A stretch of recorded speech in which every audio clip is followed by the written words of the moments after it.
Hi friends, హరివిల్లు అంటే రంగురంగుల ఇంద్రధనస్సు అని మనందరికీ తెలుసు. కానీ ఇప్పుడు ప్రాథమిక విద్యలో వినూత్నమైన ఆహ్లాదమైన ఒక కార్యక్రమమే హరివిల్లు.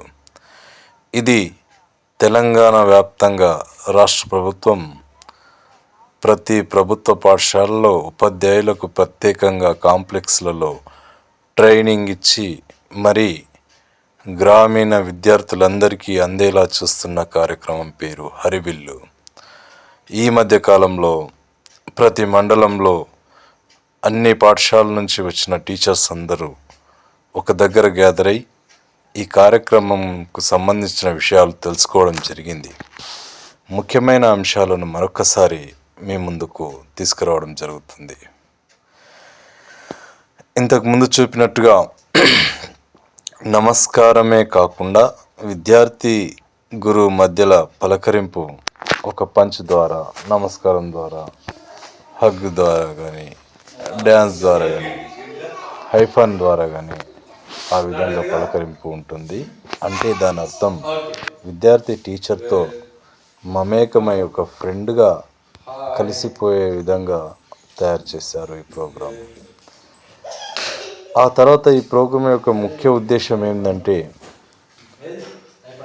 హరివిల్లులో 7 రంగులు ఉన్నట్టుగానే ముఖ్యమైన జీవితానికి సంబంధించిన 7 విలువలను విద్యార్థుల్లో నాటడానికి ఈ కార్యక్రమం ఏర్పాటు చేయడం జరిగింది. అవేమంటే ప్రేమ, కరుణ అనే ఒక విలువ, గౌరవం, ప్రతి మనిషి లోపల గౌరవభావం ఉండాలి కాబట్టి గౌరవం, కృతజ్ఞత, ఐక్యత, ధైర్యం, నమ్మకం, నిజాయితీ. ఇవి సెప్టెంబర్ నుంచి మార్చి వరకు ప్రతి నెల రోజుల పాటు ఒక్కొక్క విలువను విద్యార్థిలో ప్రేరేపించడానికి ఈ కార్యక్రమము ఈ విధంగా రూపుదిద్దడం జరిగింది. విద్యార్థిలో ఈ విలువ పరిధి ఏ విధంగా ఉండాలంటే, ప్రేమ, కరుణ అనేది స్వీయ, తనపైన తనకు ప్రేమ, కరుణ ఉందా లేదా, కుటుంబం, తన కుటుంబం పైన ప్రేమ, కరుణ ఎలా ఉంది, తన చుట్టూ ఉన్న సమాజం, ఆ తర్వాత ప్రకృతి. ఇట్లా 4 వారాల పాటు 4 అంశాల మీద కథల ద్వారా, కృత్యాల ద్వారా, భావ వ్యక్తీకరణ ద్వారా ఈ కార్యక్రమాన్ని విద్యార్థిలో నింపడానికి, నిర్దిష్టం చేయడానికి ఈ మొదటి చాట్లో ఉన్నట్టుగా సోమవారం రోజు మానసిక సంసిద్ధత అంటే ధ్యానం, యోగా, కుదురుగా కూర్చోవడం, శ్వాస మీద ధ్యాస, ఆ విధంగా 30 నిమిషాల పాటు కార్యక్రమం నిర్వహించాల్సి ఉంటుంది ట్రైనింగ్లో చెప్పినట్టుగా. అదేవిధంగా మంగళవారం రోజు కథా సమయం. ఇప్పుడు ప్రేమ, కరుణకు సంబంధించిన కథను, ఏదైనా ఒక వ్యక్తిగత కథను, స్వీయ అనుభవం కాబట్టి వ్యక్తిగత కథను ఒక వారం చెప్తారు. తర్వాత వచ్చే ఇంకొక వారంలో కథా సమయంలో కుటుంబానికి సంబంధించిన కథలాగా ఉండాలి, అందులో ప్రేమ, కరుణ ఉండాలి. తర్వాత 3వ వారంలో సమాజానికి సంబంధించిన ఒక కథ, సమాజం పట్ల ప్రేమ, కరుణ ఉండే విధంగా. 4వ వారంలో ప్రకృతికి సంబంధించిన కథ, చెట్ల గురించే కానీ, అడవి గురించి కానీ, పశుపక్షాదులు, జంతువుల గురించే కానీ అలాంటి కథలు ప్రేమ, కరుణకు సంబంధించినవి ఉంటాయి. అది మంగళవారం రోజు చేస్తారు.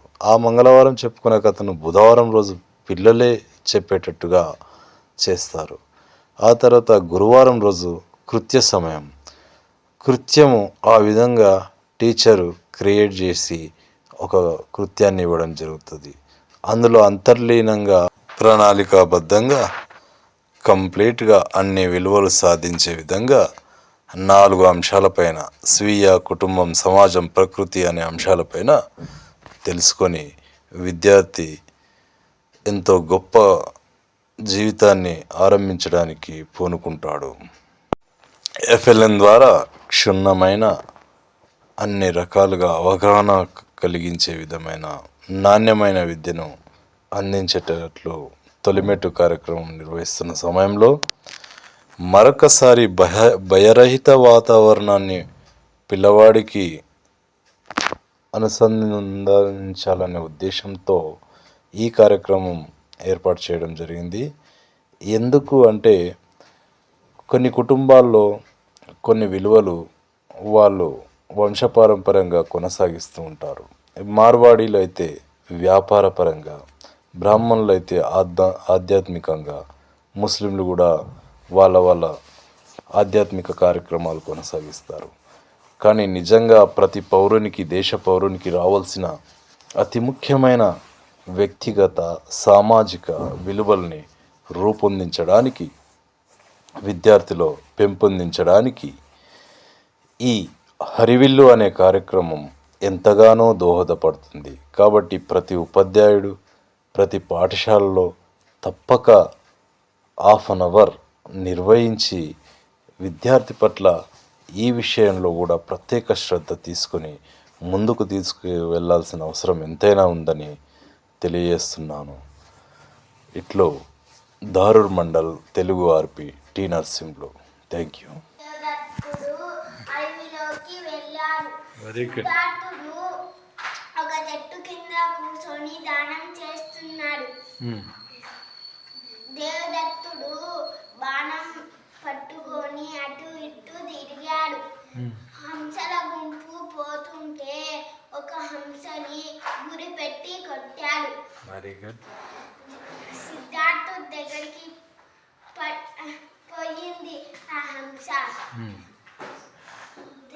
అప్పుడు సిద్ధార్థుడు ఆకులు తీసుకొచ్చి దానికి పెట్టి కట్టాడు. ఏమైంది హంసకు? ఏం గుచ్చుకుంది? బాణం. ఎవరు కొట్టిండ్రు? దేవదత్తుడు. ఓకే. కట్టి అప్పుడు దేవదత్తుడు అక్కడిక్కడ చూస్తుంటే సిద్ధార్థుడి దగ్గర హంస కనిపించింది. ఇది నాదు అంటూ కొట్లాడుకున్నాడు. కొట్లాడుకుంటే అప్పుడు రాజు దగ్గరికి వెళ్దాం, ఈ హంస ఎవరిదో అని చెప్పాడు. కొంతమంది ఇట్లన్నారు, కొట్టినోళ్ళకే ఈ హంస దక్కుతుంది అని. కొంతమంది ఇట్లన్నారు, కాపాడినోళ్ళకే హంస దక్కుతుంది. ఫైనల్ ఏమైంది? కొట్టినోళ్ళకి అయిందా, కాపాడినోళ్ళకి చెప్పిరా? కాపాడినోళ్ళకి. ఏదైనా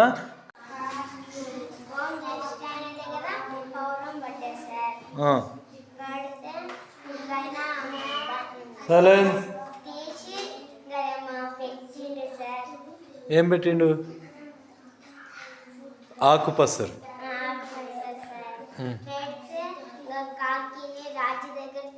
కాకి హంసనా? హంసనే.